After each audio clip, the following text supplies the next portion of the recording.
Olá a todos, vamos fazer hoje o exercício 12 da lista 4, itens B, G e J. Apesar de parecer um pouco mais complicados esses limites, eles são bastante simples, só basta observar o que a gente sabe sobre derivadas, limites fundamentais e regra de produto. Vamos começar aqui com este primeiro limite. E neste primeiro limite e no segundo também, tudo que a gente vai fazer é multiplicar e dividir por x, certo? Então aqui a gente vai multiplicar e dividir por x e aqui por θ. Tudo bem? Se nós lembrarmos do limite do produto, a regra de limite do produto, nós temos que o limite, quando x tende a de f vezes g, é o limite de f vezes o limite de g, tá? Limite de f vezes g igual ao limite de f vezes o limite de g, desde que todos os limites existam, tá bom? Se você sabe que esse limite existe e esse limite existe, tudo funciona bem. Se algum desses limites aqui for para o infinito, ou ser algo mais complicado, como seno de 1 sobre x, você não pode usar essa regra do produto. Você tem que explorar melhor cada termo. Entendido? Então a manipulação algébrica do seno de 4x sobre seno de 6x vai ser bastante simples. A gente vai chegar de uma forma que fique desse jeito aqui, tá? E é simplesmente multiplicar e dividir por x. Lembrando que quando a gente tem um a sobre b, ou nesse caso seno de 4x dividido por seno de 6x, a divisão é simplesmente multiplicação pelo inverso. Se você pega seno de 4x sobre seno de 6x, isso é simplesmente seno de 4x vezes 1 sobre seno de 6x. E como x sobre x dá 1, não faz diferença nenhuma, eu multiplico aqui por x sobre x também. O x de cima a gente passa aqui para o seno de 6x, resultando nesse termo aqui, e o x de baixo vai no seno de 4x. Agora observe que isso daqui tem muita cara do limite fundamental, assim como esse outro. E lembrando com muito carinho que o limite de seno de x sobre x quando x tende a zero dá 1, também conhecido como limite fundamental, a gente consegue resolver esses dois aqui facilmente. Vamos fazer esse aqui primeiro, através de uma mudança de variável. Para a gente conseguir este limite fundamental, veja que o maior empecilho que nós temos é esse 4x aqui. Então, se nós chamarmos 4x de u, a gente observa que o u vai para zero quando o x for para zero, é o limite de nosso interesse, e a gente pode isolar o x igual a 1 sobre 4u, resultando nessa substituição. Então aqui em cima nós temos um 4x que a gente troca por u diretamente. Aqui embaixo a gente tem um x que a gente troca por 1/4 de u. Passando esse 4 para cima, a gente fica com 4 multiplicando aqui. De novo, por regra do limite constante multiplicando função, a gente pode tirar para fora. E claramente chegamos no limite fundamental. Portanto, esse primeiro termo aqui, usando o limite fundamental e esses truquezinhos, fica igual a 4. O segundo termo não é diferente, a única diferença é que ele está invertido, e ao invés de 4 é 6. Vamos passar rapidamente por ele. O único passo extra que nós vamos fazer aqui é observar que esse daqui é este tipo de limite fundamental, só que invertido, e o limite comuta com a inversão, desde que tudo funcione bem. Como nós temos já alguma ideia que isso que está aqui dentro converge para alguma coisa, a gente pode colocar esse a menos 1 aqui para fora. Esta é a propriedade, gente. Nesta passagem aqui. Novamente, o que nós fazemos agora é simplesmente uma substituição de variável, trocando 6x por u. ou isolando u, fica u igual a x sobre 6. Substituindo essas informações aqui no limite, nós temos limite quando u tende a zero de seno de u sobre 1 sobre 6u. Novamente a gente pode colocar este 1 sobre 6 para cima, fica um 6 aqui multiplicando, que sai para fora do limite. Como nós temos este menos 1 aqui, este 6 sai desse parêntese dividindo, e sobra dentro do parêntese da inversão é o limite fundamental, que nada mais dá do que 1. Portanto, este limite aqui, o resultado dele é 1 sobre 6. Angariando essas duas informações, o resultado desses dois limites aqui nessa expressão, a gente conclui que essa expressão aqui vai para 4 sobre 6 quando x tende a zero. E essa é a resposta do nosso primeiro item.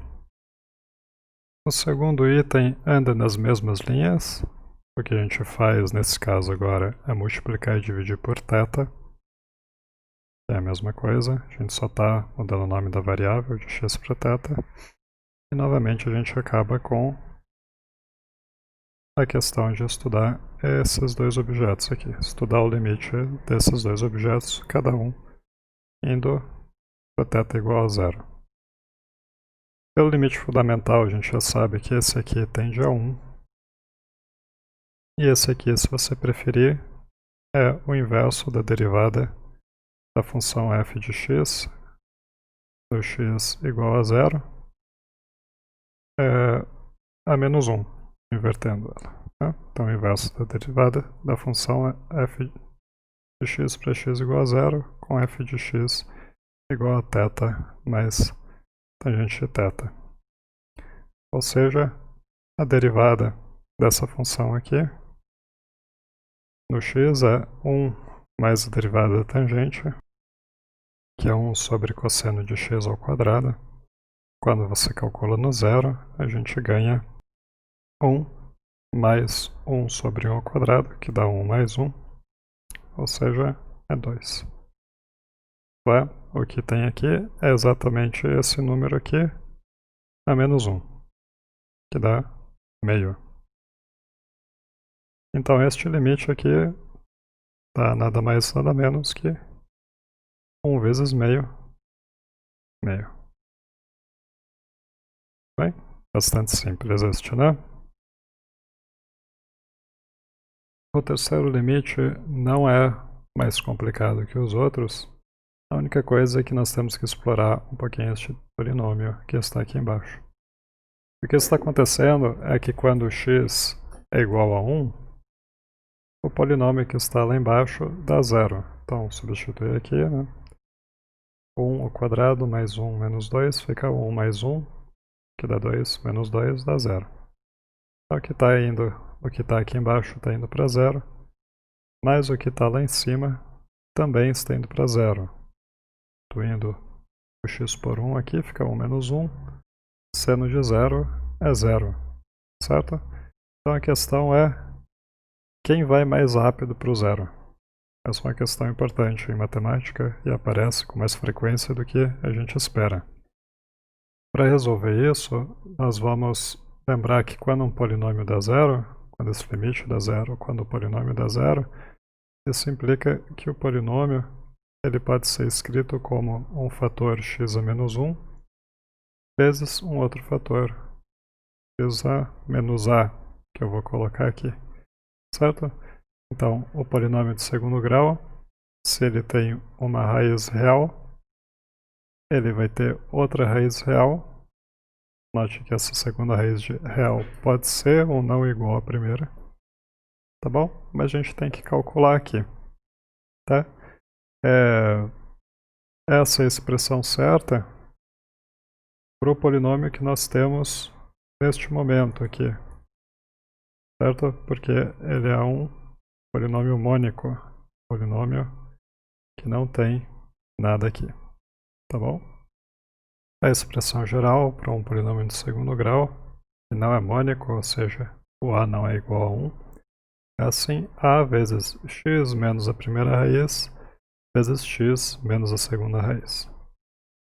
Agora, calculando a segunda raiz aqui, que eu acabei de mudar o nome de A para lambda 2, neste nosso polinômio aqui, a gente fica com a identidade, com a equação, que por um lado p de x é igual a x² mais x menos 2, mas por outro lado, o p de x é isso daqui que a gente quer.